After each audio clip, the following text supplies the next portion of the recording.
Tekan tombol subscribe dan tekan tombol lonceng untuk mendapatkan notifikasi video terbaru dari kami.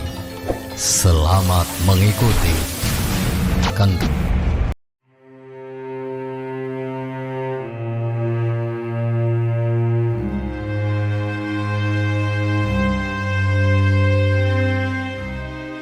Assalamualaikum warahmatullahi wabarakatuh. Jadi kenapa ada sebuah pertanyaan? Kita bisa bertanya karena kita duduk di hakikat. Tapi kalau kita sudah duduk di marifat, tidak ada pertanyaan lagi. Apa yang mau ditanyakan juga lagi? Karena udah itu semuanya. Jadi kita bertanya untuk mendudukkan paham sebenarnya. Kalau sudah dapat pahamnya, uskut, cukup diam di situ. Jadi apa dia?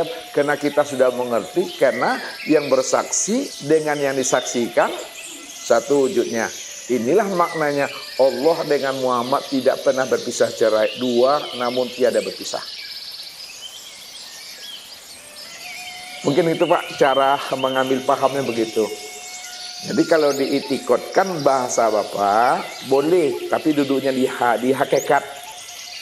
Muhammad mengitikotkan di dalam dirinya bahwa tidak ada yang wujud pada dirinya melainkan Allah.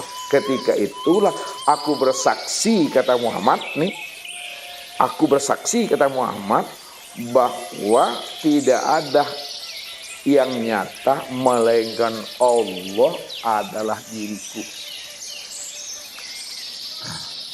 Aku bersaksi kata Muhammad bahwa Muhammad itulah nyatanya diri Allah. Itu mendudukan itikot. Tapi kalau udah sampai kepada wahdatul wujud, Allah dan Muhammad itu esa, dizahirkan ilmunya, Allah yang bersaksi atas dirinya sendiri. Aku bersaksi atas diriku sendiri bahwa Allah itu diriku. Aku bersaksi atas diriku sendiri bahwa Muhammad itu wujud aku. Naik lagi kepada ma'rifat bil ma'rifat, tidak ada saksi menyaksikan di situ lagi. Tidak ada bahasa menyembah lagi. Hilang kata menyembah, hilang kata bersaksi, hilang kata menyaksikan. Itulah maknanya al-abid wal ma'bud wahid. La yazkurullah illallah, la sholata illallah. Tidak ada yang sholat dan berzikir, hanya Allah. Diam lah Bapak Ibu lagi itu. Diam itu bukan kita tidak melafaz di dalam sholat. Tetap kita menyebut dan melafaz dalam sholat, akan tetapi yang melafaz dan menyebut itu Allah itu sendiri. Itu yang menikmati itu. Jadi sampai pada puncak menikmati. Nah, sekarang Bapak Ibu pemahamannya sampai di mana? Duduk saja di makom itu dulu sampai benar-benar sudah mantap, baru naik ke atas. Maksudnya sudah mantap ketika hati dan akal sudah membenarkan apa yang kita pahami, baru udahlah diam aja lagi kita. Begitu duduknya Bapak Ibu ya. Nah itu tuh nggak apa-apa. Ilmu, cara memecah ilmu gitu. Allah dilanjutkan dengan salawat kita bagaimana menggunakan salawat kita. Baik Bapak Ibu. Salawat kita itu ya, itu kepada salawat yang daimun, yang hakikat. Apa maksudnya salawat daimun yang hakikat itu? Itu adalah berselawat kepada Nur Muhammad. Sekarang Yang Nur Muhammad itu kita dah tahu, sudah nyata pada sekalian langit dan bumi, pada api, pada angin, pada air, pada tanah. Api, angin, air, dan tanah yang ada pada alam itu sempurna pada diri kita. Oleh karena itu, ketika Bapak Ibu berselawat, sudah hadir Muhammad itu. Mana yang dikatakan ketika kita berselawat hadir Muhammad, dan Muhammad yang mana? Dan begitu adalah Muhammad yang hakiki. Kalaupun hadir Muhammad yang majazi, yang bertubuh dan berjasad, yang ruhani beliau junjungan kita Nabi Muhammad SAW hadir, itu juga bagus dan luar biasa. Oleh karena itu, ketika kita berselawat, selawat itu kepada Nur Muhammad. Bagaimana cara berselawat kepada Nur Muhammad yang sudah nyata pada alam ini dan sempurna pada diri kita? Assalamualaikum ya Rasulullah, sallallahu ala Muhammad, Allahumma sholli ala Muhammad wa ala ali Muhammad, nurun ala nur wa huwa rabbul arsyil azim. Jadi ketika Bapak Ibu mandi pun, bacakanlah selawat terhadap air, terhadap gayung, terhadap ember, terhadap diri, kepada sekeliling rumah dan seluruhnya itu. Seru semuanya. Assalamualaikum ya Rasulullah, sallallahu ala Muhammad, Allahumma sholli ala Muhammad wa ala ali Muhammad, nurun ala nur wa huwa rabbul arsyil azim. Baru siram. Jadi yang masuk ini nur, yang menampung, yang menerima sebagai wadah juga nur. Inilah yang katakan nurun ala nur, cahaya di atas cahaya. Yang makan nur, yang dimasukkan juga nur. Maka makhluk sesama makhluk, itu maksudnya tuh, nur dengan nur tidak akan memberikan mudarat dia. Jadi kalau Bapak Ibu mandi selama ini cukup bismillah. Sekarang dengan ilmu ini hendaklah kita selawati air, selawati diri kita, selawati semua yang ada pada depan kita itu. Secara umum alami dia. Supaya apa? Mati kita nanti tidak berbau, tidak hancur, tidak dimakan belatung. Makanya dikatakan oleh Nabi, sebagai kesempurnaan nur Muhammad itu zahir dan batin pada dirinya, sebagai rahasia nyatanya wujud diri Allah. Apa kata Rasulullah? Innallaha harrama alal ardi ayyakula ajasadal anbiya.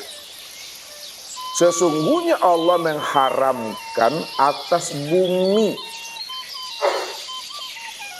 untuk memakan, untuk menghancurkan, untuk membusukkan jasadnya anbiya. Mana yang anbiya? Yang anbiya itu adalah Nur Muhammad. Sekarang Nur Muhammad itu kita sudah mengenalnya. Api Nur Muhammad, angin Nur Muhammad, air Nur Muhammad, tanah Nur Muhammad. Kesempurnaan Nur Muhammad, api, angin, air, dan tanah itu sempurna pada diri kita. Inilah yang akan menjadi khalifah. Ketika itu yang namanya tanah, yang namanya cacing tidak akan memakannya. Inilah jaminan Allah melalui lisan Nabi. Man khafa minallahi khafahu kulla syai'. Siapa yang sudah benar-benar dia takut kepada Allah, dia sudah mengenal Allah, khafahu kulla syai', maka seluruh alam juga takut kepadanya. Artinya apa? Seluruh alam itu menjadi rahmat kepada dirinya. Kenapa seluruh alam ini rahmat kepada dirinya? Karena dirinya itulah menjadi khalifah mewakili alam yang ada pada semesta ini. Walaupun alam ini Nur Muhammad, kita Nur Muhammad, tapi kalipahnya pada insan yang mengenal Allah. Nah, jadi itu selawat. Yang kedua, ketika Bapak Ibu sudah berselawat kepada Nur Muhammad, itu hakikatnya dalam pemahamannya sudah sempurna pula sekaligus selawat kita kepada Rasulullah Sallallahu Alaihi Wasallam. Kenapa? Sudah sempurna pula selawat kita kepada Rasulullah Sallallahu Alaihi Wasallam karena beliau itulah sebagai uswatun hasanah. Beliau itulah contoh dan suri teladan yang terbaik. Apa kata Allah? Laqad kana lakum fi Rasulillahi uswatun hasanah liman kana yarjullaha.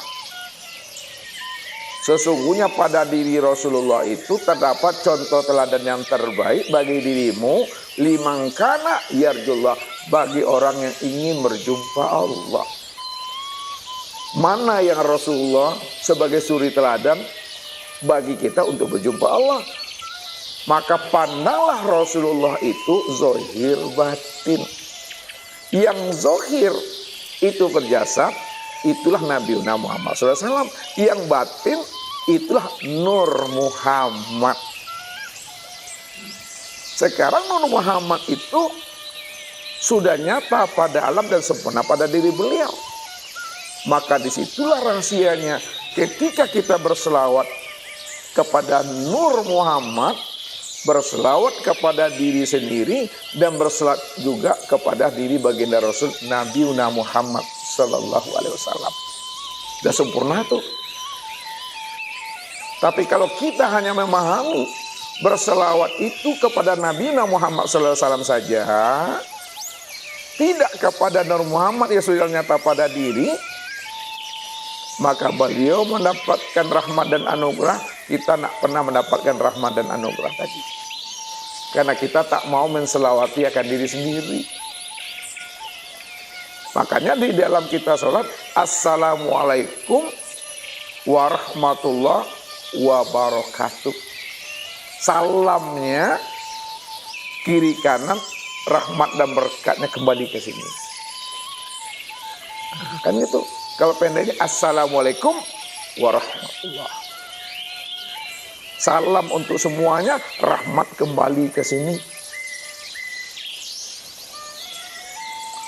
Jadi selawat itu kepada diri sendiri. Jadi ketika kita membaca selawat apalah namanya, maka kata guru-guru kita, Rasulullah hadir. Rasulullah hadir itu secara makna hakikat, inilah yang hadir tuh, yang Muhammad tuh. Sekiranya ruhnya Nabi Muhammad Sallallahu Alaihi Wasallam, junjungan kita itu hadir, sempurnalah majlis kita itu, zahir dan batin. Itu rahasianya Bapak Ibu. Jadi di mana ada Allah, di situ ada Muhammad. Di mana ada Muhammad, di situ nyatanya Allah. Karena Allah dan Muhammad tidak pernah berpisah cerai. Itu memahaminya. Kemudian yang ketiga, di dalam kita berselawat untuk mandi. Ketika kita mandi Bapak Ibu, setelah kita selawatkan, hendaknya mandi kita itu sekaligus kita memulangkan akan diri kita ini sebelum diri kita ini dimandikan oleh jamaah. Pulangkan kembali secara utuh. Bagaimana cara memulangkannya? Ketika kita sudah baca selawat tadi, ya, lalu kita siram. Pada saat kita menyiram yang pertama, pulangkan tubuh insani ini ke alam Baitul Ma'mur. Siram yang kedua, pulangkan hati rohani ini ke alam Raf-Raf.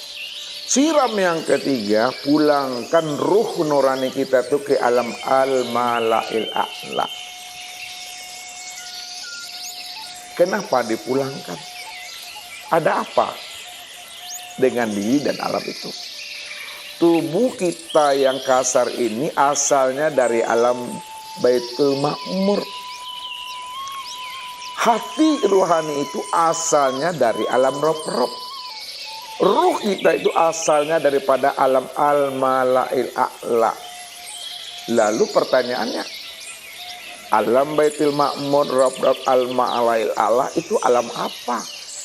Alam Baitul Ma'mur, Rabb dan al-mala'il a'la ini yang dimaksud dan yang dikatakan alam lahud, alam Tuhan, alam Rabbani.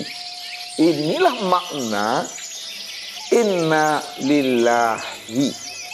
Sesungguhnya tubuhmu asalnya dari Baitul Ma'mur, hatimu asalnya dari Rabb, ruhmu dari al-mala'il a'la, itu alam diriku.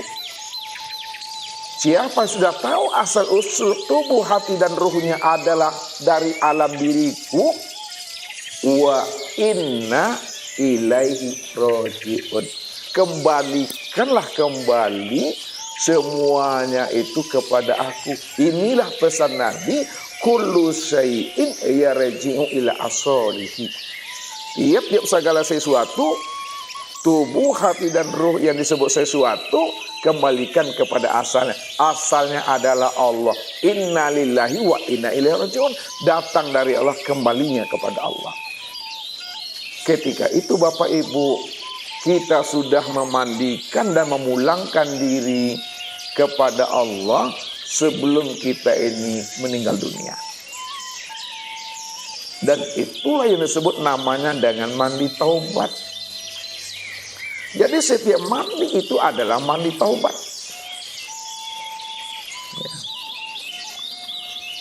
Mandi taubat itu mandi setelah kita berlaku dosa. Karena orang yang berdosa itu dirinya akan menjadi namanya junub batin. Orang yang berdosa itu dirinya menjadi junub batin. Kapan dirinya itu berdosa dan menjadi junub batin? Ketika dia tidak mengenal akan Allah. Nah, dalam penguraiannya, diri kita tuh tubuh, hati dan ruh. Kapan tubuh ini berdosa? Tubuh ini berdosa pada saat memandang kepada yang tak baik, mendengar kepada yang tidak baik, berkata kepada yang tidak baik, berpikir kepada yang tidak baik. Itu dosa. Yang kedua, kalau tubuh ini tidak berdosa hari ini, hati kita juga rentan dengan dosa. Kapan hati kita berdosa? Pada saat hati kita tidak hadir kepada Allah, itu dosa. Ketika hati ini hadir kepada dunia, dunia akan jadi Tuhan tuh. Dosa itu. Ketika hati ini hadir kepada sesuatu, itu dosa tuh.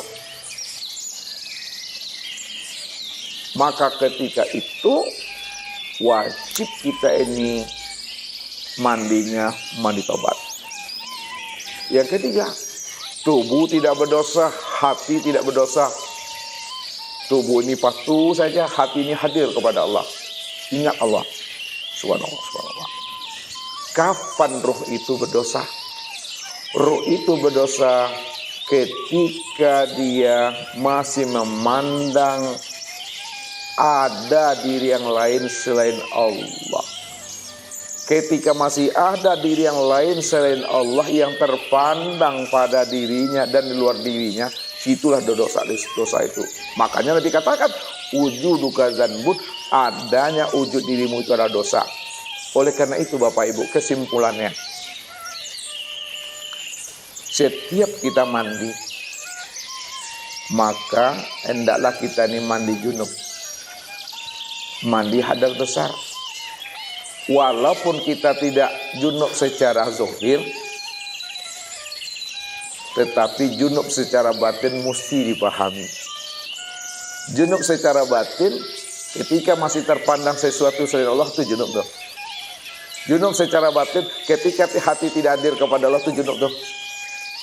Walaupun zahirnya tidak junub, tapi batinnya junub, maka ketika itu setiap kita mandi, usahakan mandinya mandi junub.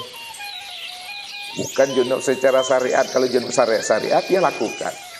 Kalaupun tidak junub secara syariat, yang dikatakan junub tadi apa? Tidak memandang Allah sudah junub tuh. Tidak dirati pada Allah sudah junub tuh. Apakah waktu mandi itu disebut namanya mandi junub, mandi tobat. Itu maksudnya. Ya. Itu rahasianya Bapak Ibu. Maka udah sempurnalah mandi kita itu. Mandi tobat sudah, yang sebutnya mandi junub. Memulangkan diri sudah ketika mandi itu. Tinggal lagi bagaimana Bapak Ibu, orang yang mengaji tentu berbeda dengan orang tidak mengaji. Bapak Ibu pingin awet muda. Ketika kita awet muda Bapak Ibu, pandang pula lah hakikat air itu sebenarnya nur. Sedangkan hakikat air yang sebut nur itu, sifat air itu adalah mengikat. Unsur air mengikat. Makanya orang tua kita, nah, cuang, kata kakeknya, kalau kamu cuci daging kambing ini, jangan lama-lama. Nanti Allah dia lihat dagingnya, keras dagingnya. Itu maksudnya, ketika Bapak Ibu paham bahwa Nur Muhammad itu sudah nyata pada air, dan air itu unsurnya mengikat, paham kita itu, maka dia akan memperbagus kulit, daging, urat, dan tulang itu. Maka orang mengaji dengan tidak mengaji, andai kata umurnya 50 sama 50, akan berbeda, selisih kayaknya 5 tahun dan 6 tahun. Itu rahasianya untuk kita memahami ilmu itu, zahir dan batin Bapak Ibu. Tak perlu mandi di 7 kuncuran, 7 muara namanya kalau Minang, 7 muaro. Ya, mandi kembang aja lah di rumah. Itulah mandi air nurani. Ya, air nurani itu air yang tidak turun dari langit, tidak mencurat dari bumi, tidak berubah wujudnya, tidak berubah warnanya dan rasanya. Itulah air Nur Muhammad itu. Itulah air hakikat. Itu yang disebut namanya air keikhlasan, air kesabaran, air ketawakalan, air qanaah. Air baharullah, itu kesimpulannya. Air lautan Tuhan. Air makrifat namanya. Air nurani sebutannya. Itu hakikatnya Bapak Ibu. Insya Allah Bapak Ibu, lihatlah nanti kalau ada yang meninggal di antara kita ini, ya. Nah, lihat dan saksikan itu. Berbau nak dia? Bangkai nak dia? Karena ilmu ini betul-betul wujud, zahir dan nyata dia. Nah, kita mau yang di mana duduknya, kita mesti paham. Kalau makom kita duduk di syariat saja, tak mau kita memahami makna hakikat. Makanya ketika duduk di syariat, orang syariat itu kalau mati, matinya membangkai. Belum lagi ditanam 1 jam udah bau dia tuh. Akhirnya dimakan cacing belatung tuh, yang hancur nanti di tanah. Kenapa? Karena dia mengatakan inna khalaqnakum min turab. Manusia ini diciptakan daripada tanah. Inna khalaqnakum min turab itu. Datang dari tanah, ya kembali kepada tanah. Padahal dia mengatakan inna lillahi wa inna ilaihi raji'un. Datang dari Allah kembali kepada Allah. Nyatanya datangnya dari Allah kembalinya ke tanah. Hancur atau tidak? Naik kita ke atas ke makom tarekat. Orang tarekat kalau mati dia tidak membangkai, ya, tidak dimakan cacing tanah, tapi badannya itu menyusut dan mengering, tidak pula jadi janglot. Mengering badannya, susut badannya, bukan jadi jenglot nih Bapak Ibu, ya, mengering. Kayak namanya ikan salai, tahu ikan salai?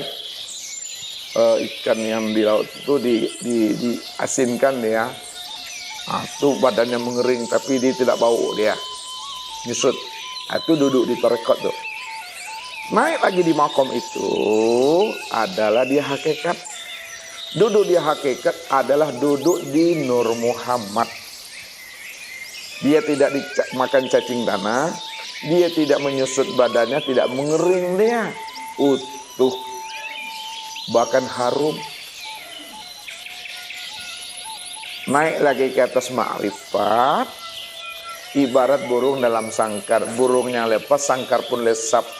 Datangnya kosong, kembalinya kosong. Asalnya Tuhan, kembalinya